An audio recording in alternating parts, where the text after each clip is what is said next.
નમસ્કાર મારા વાલા વિદ્યાર્થી મિત્રો, હું પૂર્વજીત સિંહ વાઘેલા આપ સૌનું સ્માર્ટ ક્લાસીસ ગાંધીનગરના ડિજિટલ પ્લેટફોર્મ પર હાર્દિક સ્વાગત કરું છું. તો ચાલો બેટા, શરૂઆત કરીએ છીએ આજના આ સરસ મજાના વિડીયો લેક્ચરની.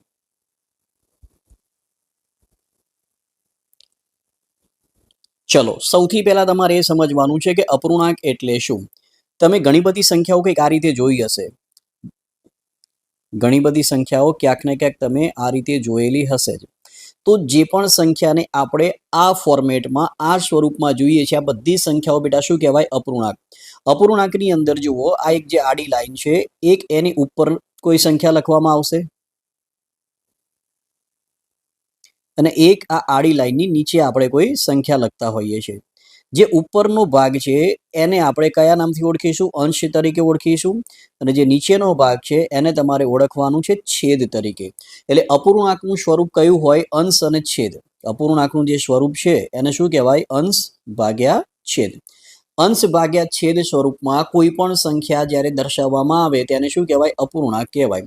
તો જુઓ, એની તમને એક બેઝિક સમજૂતી આપેલી છે કે અપૂર્ણાંકના છેદમાં લખેલી સંખ્યા, આ જે છેદ ખરો ને બેટા, એ છેદમાં કઈ સંખ્યા લખવામાં આવે? ધારો કે તમને કોઈ વસ્તુ, કોઈ પદાર્થ કે કોઈ આકૃતિ કે કોઈ ચિત્ર આપવામાં આવેલું હોય, એ અલગ અલગ કેટલાક ભાગમાં વિભાજિત કરેલું હશે. તો એ વિભાજિત કરેલા ભાગ પૈકી જે કુલ ભાગ હોય, જે કુલ ભાગ હોય એ હંમેશા ક્યાં દર્શાવાય? અથવા તો ક્યાં લખવામાં આવે? છેદમાં લખવામાં આવશે. આ ખાસ ધ્યાનમાં રાખજો. અને એ કુલ ભાગ પૈકી જેટલા ભાગની ચર્ચા કરવામાં આવે છે, જેટલા ભાગની ચર્ચા કરવામાં આવે એ ભાગ ક્યાં લખાય? હંમેશા અંશમાં લખવામાં આવે છે. કેવી રીતે? તો ઘણા બધા ઉદાહરણથી બેટા આ વસ્તુ ક્લિયર કરાવીશ. જુઓ, તમને બે અલગ અલગ અહીંયા આકૃતિ આપેલી છે. જમણી બાજુની આકૃતિ જુઓ, તો જમણી બાજુની આકૃતિની અંદર તમને કેટલાક લંબચોરસ ખાના બેટા દેખાતા હશે. હવે જો આ આકૃતિને મારે અપૂર્ણાંકમાં દર્શાવવી હોય તો તમને બધાને ખબર છે આપણે અંશ અને છેદ સ્વરૂપમાં લખી શકીએ છીએ. હવે છેદમાં શું લખાય? છેદમાં શું લખાય? તો તમારી આકૃતિ કુલ કેટલા ભાગમાં છે, એટલે આકૃતિની અંદર તમને કુલ જેટલા પણ લંબચોરસ ખાના આપેલા છે એ કુલ લંબચોરસ ખાનાની સંખ્યા ક્યાં દર્શાવાય? છેદમાં દર્શાવવામાં આવશે.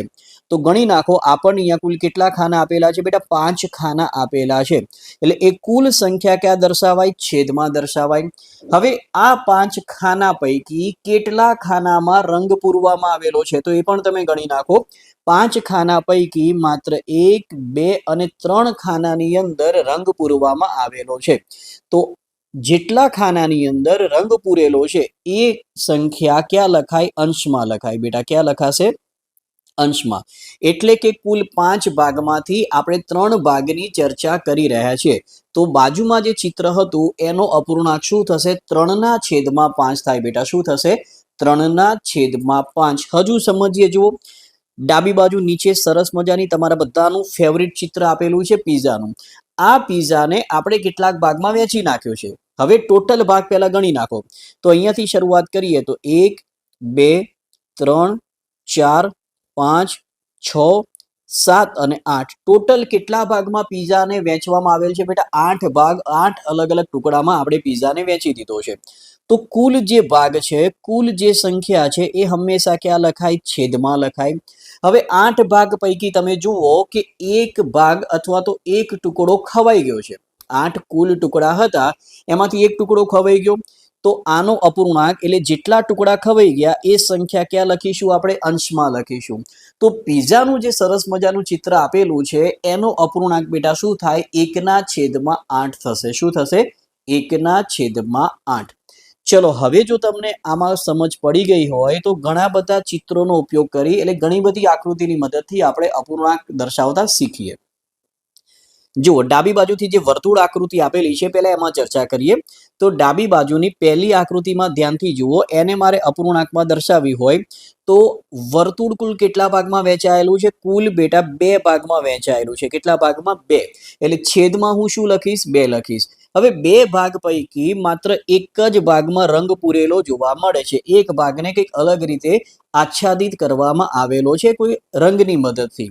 તો પહેલી આકૃતિનો અપૂર્ણાંક શું થાય બેટા? 1/2. એટલે કે કુલ 2 ભાગમાંથી એક ભાગમાં રંગ પૂરવામાં આવેલો છે. ચલો બીજા નંબરની આકૃતિની વાત કરીએ તો કુલ કેટલા ભાગ છે? કુલ 3 ભાગ છે. આ 3 ભાગ પૈકી માત્ર એક જ ભાગમાં રંગ પૂરેલો છે તો એનો અપૂર્ણાંક થશે બેટા 1/3.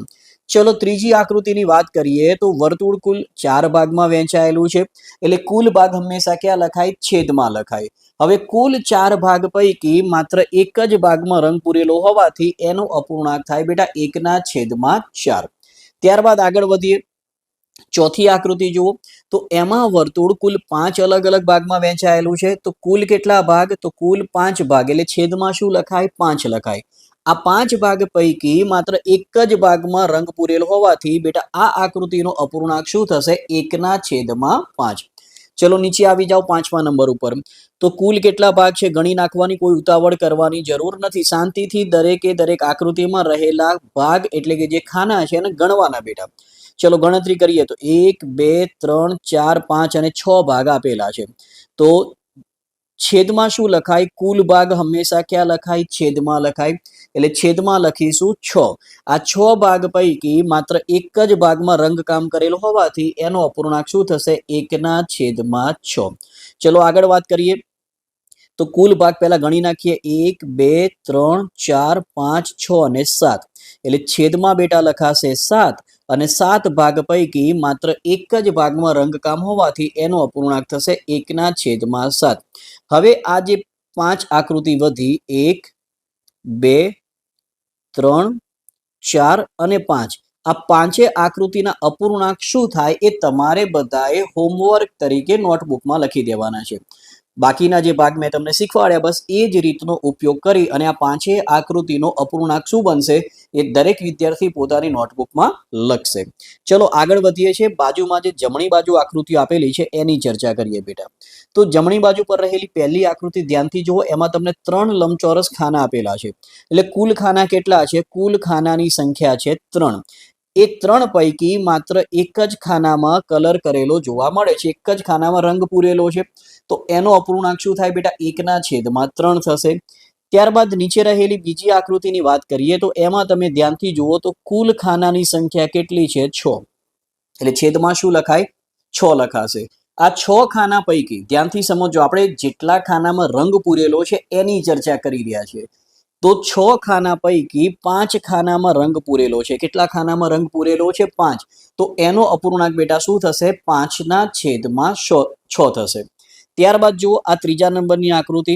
આનો અપૂર્ણાંક શું થાય એ તમારે બધાએ હોમવર્કમાં મને કહેવાનું રહેશે એટલે હોમવર્કમાં તમારી નોટબુકમાં લખી રાખજો. આકૃતિમાં જુઓ કુલ જેટલા ખાના આપેલા હોય એ કુલ ખાનાની સંખ્યા ક્યાં લખવાની? છેદમાં લખવાની.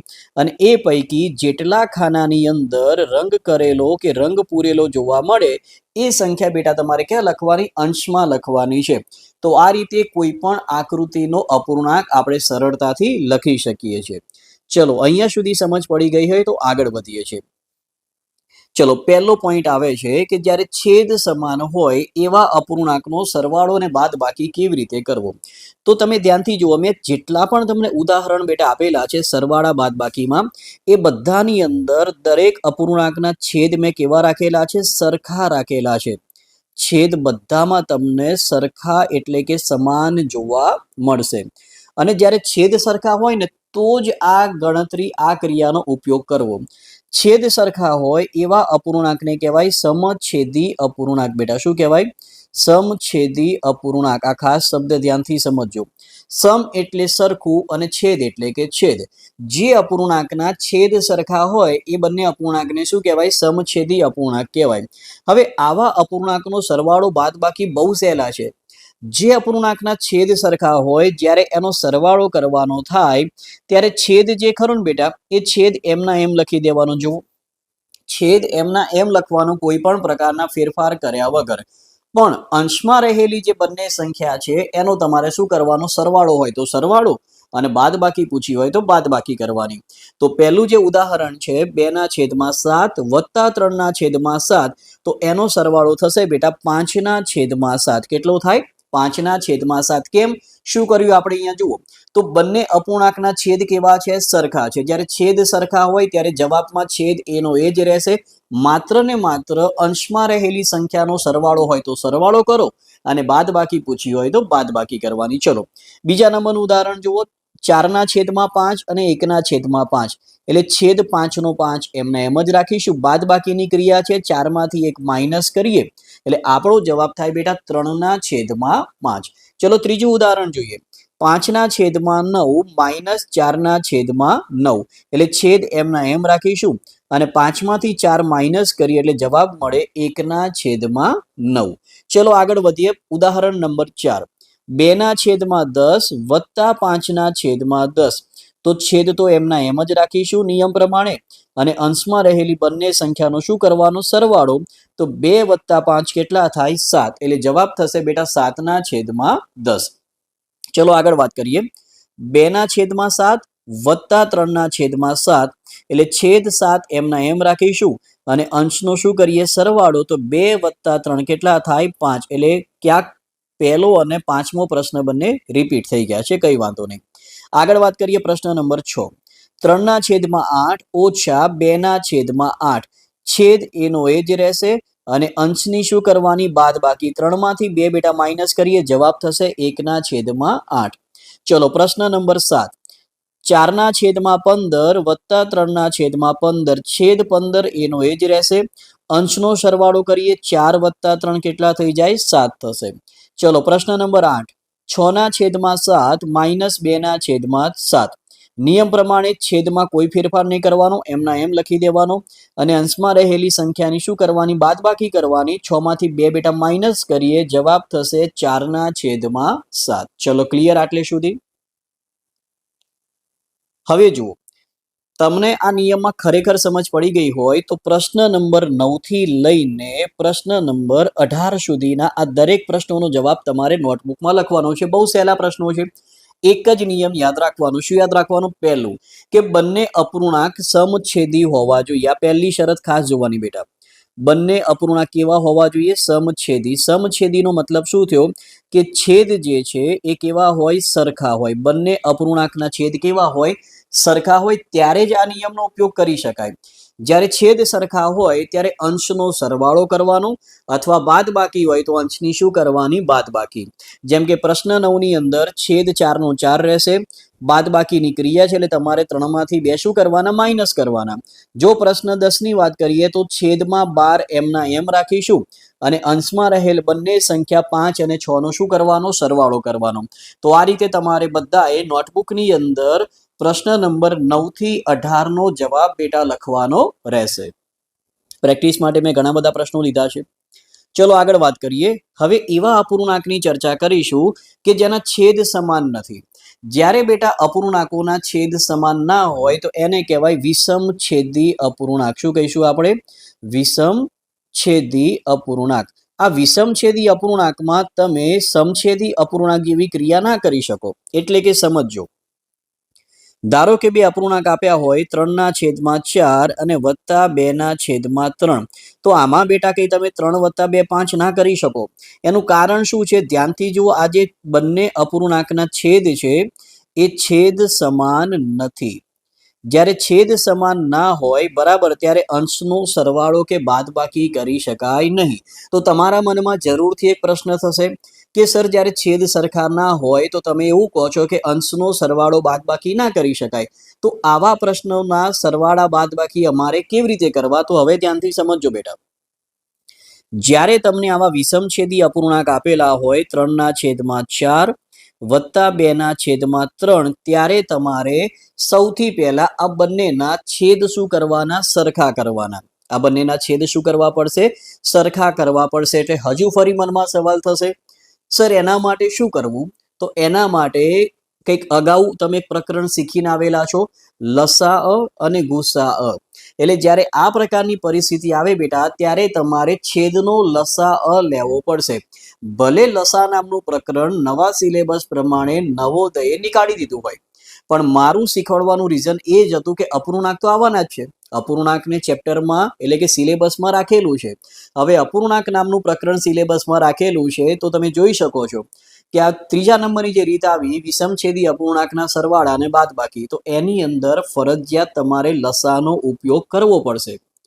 ખ્યાલ આવે છે? એટલે તમને મેં સૌથી પહેલા લસા અને ગુસા નામનું પ્રકરણ ક્લિયર કરાવ્યું. ચલો, હવે છેદમાં રહેલી બંને જે સંખ્યા છે બેટા 4 અને 3, એનો તમારે શું લેવાનો? લસા લેવાનો છે. પ્રકરણ શીખેલા છો, તમને બધાને ખબર હશે કે 4 અને 3 આ બંનેમાં એક સિવાય કોઈ સામાન્ય અવયવ નથી. તો એનો લસા લેવા માટે આપણે આ બંનેનો સીધો શું કરી શકીએ છીએ? ગુણાકાર કરીએ તો લસા બેટા કેટલો થશે? 12 થઈ જાય. લસા કેટલો મળ્યો? 12. હવે ધ્યાનથી સમજજો છેદ કેવી રીતે ગોઠવવા, આ બહુ અગત્યની રીત છે. તમે લસા 12 લાવી દીધો, એનો મતલબ એ થયો કે બંને સંખ્યાના છેદમાં હવે તમારે શું લાવવાના? 12 લાવવાના છે. છેદમાં શું લાવવાના? 12. તો 4 નો ગુણાકાર એવી કઈ સંખ્યા સાથે કરીએ કે જેથી છેદમાં 4 ને બદલે 12 થઈ જાય? આપણે છેદમાં 12 ગોઠવવાના છે અને કઈ ક્રિયાથી?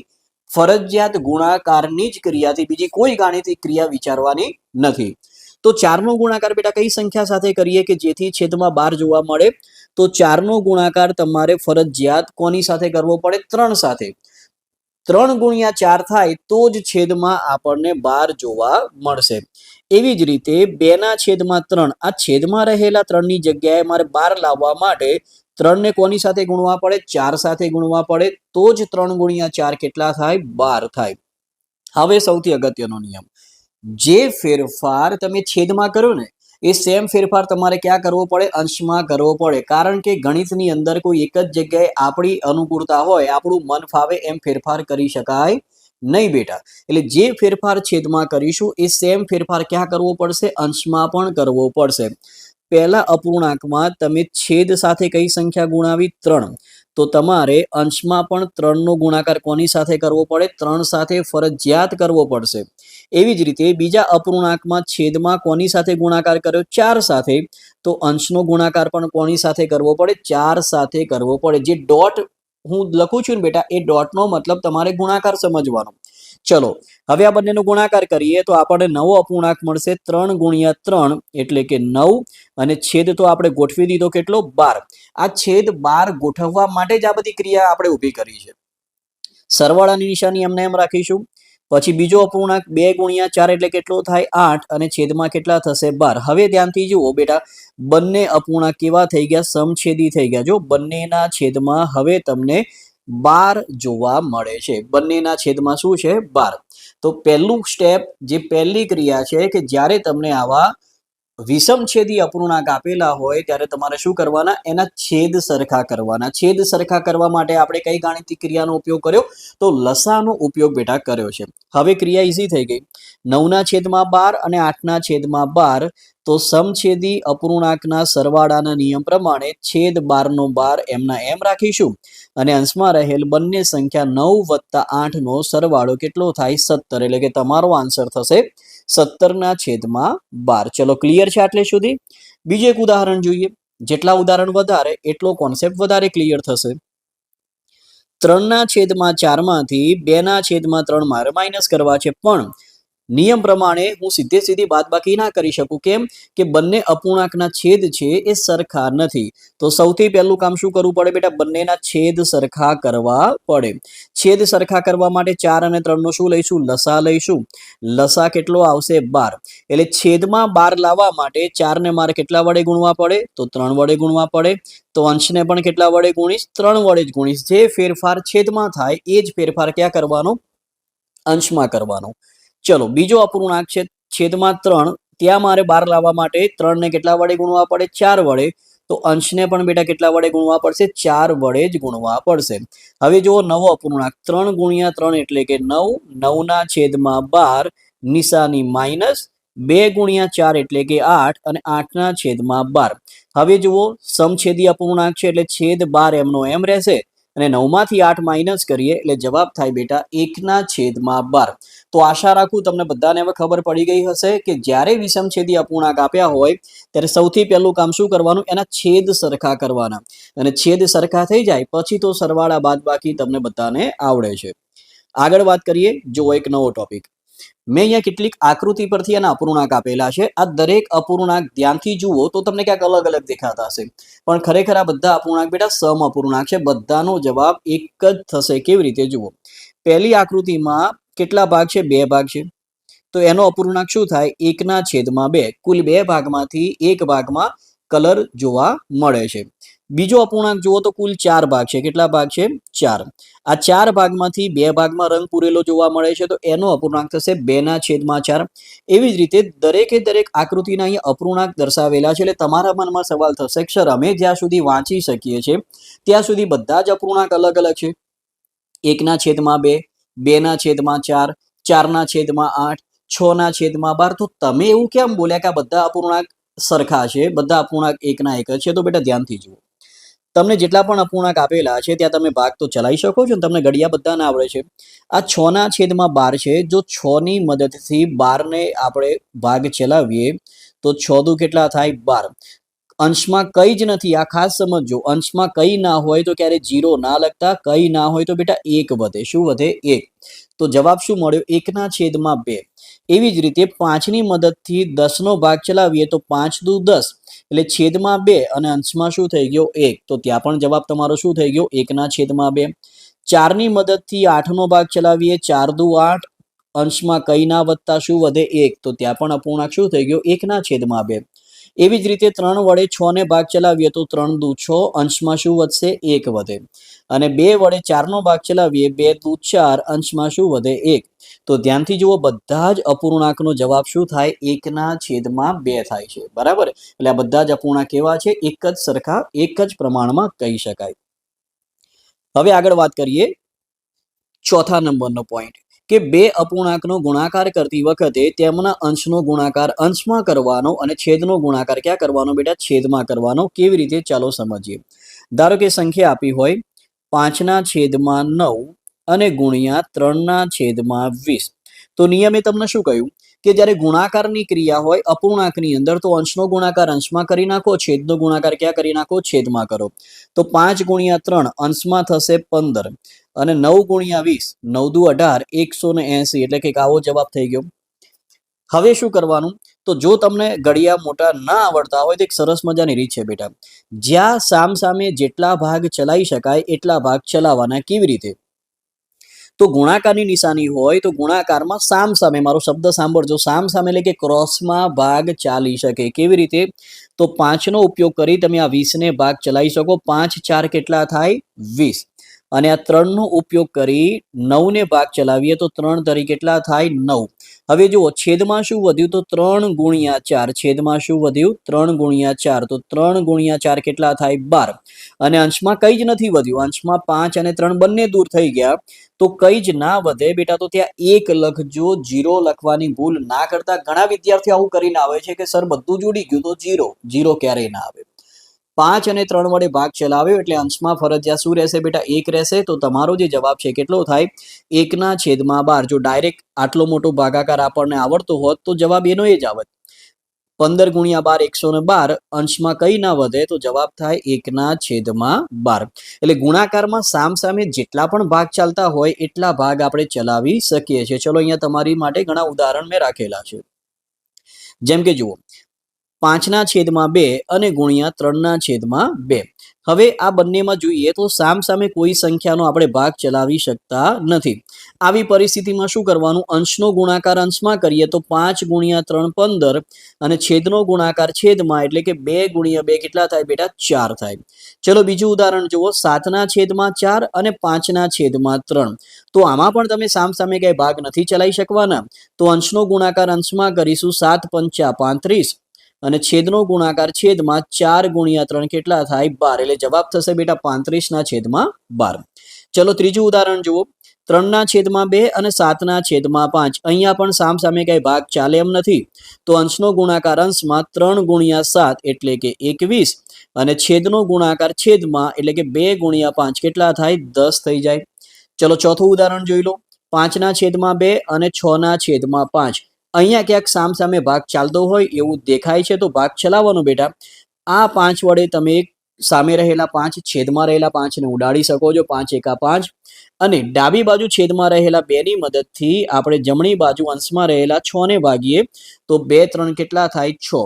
તો અહીંયા તમારો જવાબ જે છે એ થશે 3 અને છેદમાં કઈ ના હોય તો 1 લખવો હોય તો લખી શકાય. હવે બીજી રીતે તમે જુઓ, જો મારે આવું ના કરવું હોત, સમજો બેટા, બધી જ રીત, બધી જ શક્યતાઓ જોઈ લેવાની. 5/2 અને 6/5. હું અંશનો ગુણાકાર અંશમાં કરું તો 6 પંચા 30 અને છેદનો ગુણાકાર છેદમાં કરું તો 2 પંચા 10. હવે 30 ભાગ્યા 10 નો જવાબ શું થશે બેટા? 3 ના છેદમાં 1 જ થવાનો. તમે ચાહે સામે ભાગ ઉડાડો અથવા ડાયરેક્ટ અંશ અને છેદનો ગુણાકાર કરી અને પછી ભાગ ચલાવશો તો પણ હંમેશા જવાબ એક જ સરખો આવશે. ચલો આટલે સુધી ક્લિયર છે. હવે આ જેટલી પણ રકમ છે 1 2 3 4 5 અને 6 આ 6 પ્રશ્નોના જવાબ તમારે બધાએ હોમવર્કમાં તમારી નોટબુકમાં લખી નાખવાના છે. મેં રીત શીખવાડી દીધી છે. જો સામે ભાગ ચાલતો હોય તો ચલાવવાનો અને સામે ભાગ ના ચાલે બેટા તો અંશનો ગુણાકાર અંશમાં કરો અને છેદનો ગુણાકાર ક્યાં કરવાનો? છેદમાં કરવાનો. ચલો આટલે સુધી ક્લિયર છે. તો આજનું લેક્ચર આપણે અહીંયા સુધી રાખીશું. આશા રાખું છું કે જેટલા પણ ટોપિકની આપણે ચર્ચા કરી એ દરેકે દરેક ટોપિક બેટા તમે વ્યવસ્થિત રીતે સમજી લીધા હશે. ક્યાંય પણ કચાશ લાગતી હોય તો એકવાર વિડીયોનું ખાસ રિવિઝન કરજો. જેટલું રિવિઝન કરશો એટલા દરેકે દરેક ટોપિક તમે વ્યવસ્થિત રીતે સમજી શકશો. તો ફરી મળીશું એક નવા વિડીયો સાથે. ત્યાં સુધી દરેકને જય હિન્દ, જય ભારત.